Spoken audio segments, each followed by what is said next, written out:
You look up at a cloud and suddenly it has a face, two eyes, a nose, maybe even an expression. You didn't try to see it, it just appeared, uninvited the moment your eyes landed on the shape. That's not your imagination playing tricks on you. The real reason is far stranger than coincidence.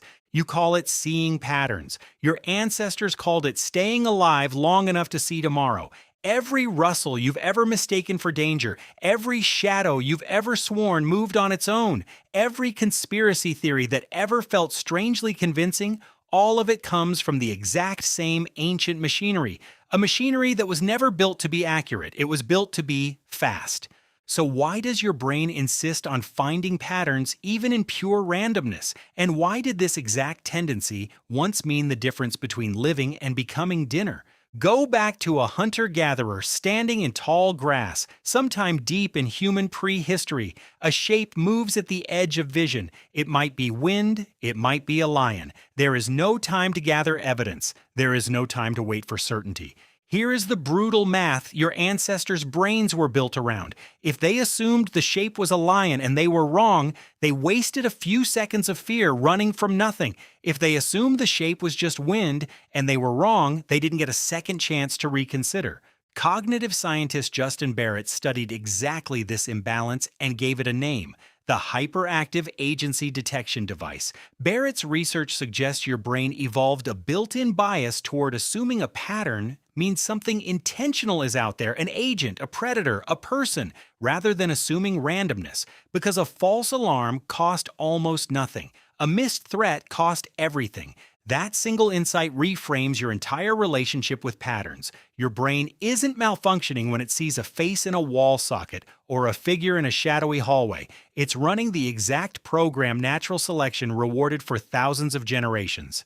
Now here's where it gets stranger. This same tendency didn't just help your ancestors survive predators, it shaped how they understood the entire world around them.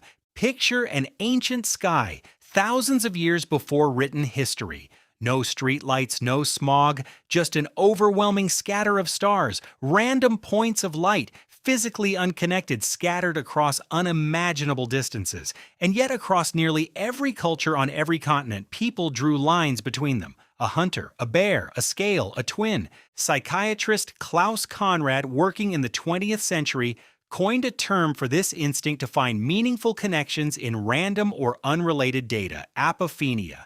Conrad originally used the term to describe a stage of psychological experience, but researchers since have applied it far more broadly to explain why humans, without exception, tend to organize noise into narrative. The stars didn't change. What changed was your ancestors' need to make randomness feel survivable. A meaningless scatter of light is unsettling. A hunter chasing a bear across the sky is a story, and stories can be remembered, taught, and used to track seasons, plan harvests, and navigate open water at night. This is the twist most people miss. Pattern seeking wasn't only a defense mechanism, it became a tool for building civilization itself. Think about what this means for your modern life. You are quite literally a descendant of the humans who were best at finding patterns, real or not, because pattern finders survived and passed on their genes at higher rates than people who shrugged off every rustle in the grass as nothing. Fast forward to today. Science writer and skeptic Michael Shermer studied why modern humans still fall for patterns that clearly don't exist, coining the term patternicity to describe the exact same ancient tendency, just aimed at a radically different environment. Shermer's research highlights something uncomfortable.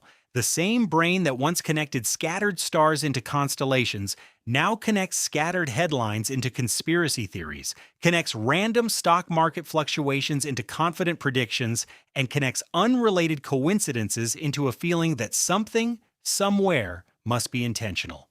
Notice what hasn't changed. Your brain still prefers a story over a coincidence. It still prefers an agent over an accident, a gut feeling that someone is watching you, an eerie sense that a string of bad luck must mean something, a conviction that a series of random events reveals a hidden hand behind them. All of it comes from the same wiring that once kept your ancestors alive in tall grass. Here's where it becomes genuinely unsettling.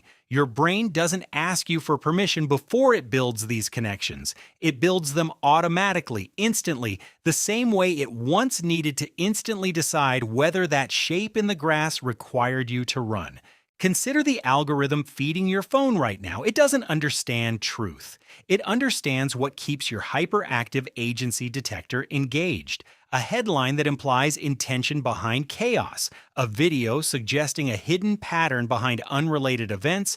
These spread faster precisely because your ancestors' brains were built to reward exactly this kind of thinking with attention and belief. And this is why full transparency about a system, a virus, or an economic downturn often fails to satisfy people the way a hidden agent does.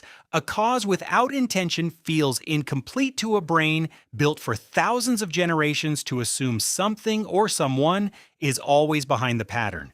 So the next time you catch yourself seeing a face in a power outlet, feeling certain a coincidence means something more, or sensing a hidden hand behind a string of unrelated events, remember what's actually happening. You are not paranoid. You are not irrational. You are running one of the oldest, most successful survival programs your species ever built. A program so effective at finding patterns that it still can't always tell the difference between a lion in the grass and a shape in the clouds. You look up at a cloud and suddenly it has a face, but now maybe you understand exactly whose face is really looking back.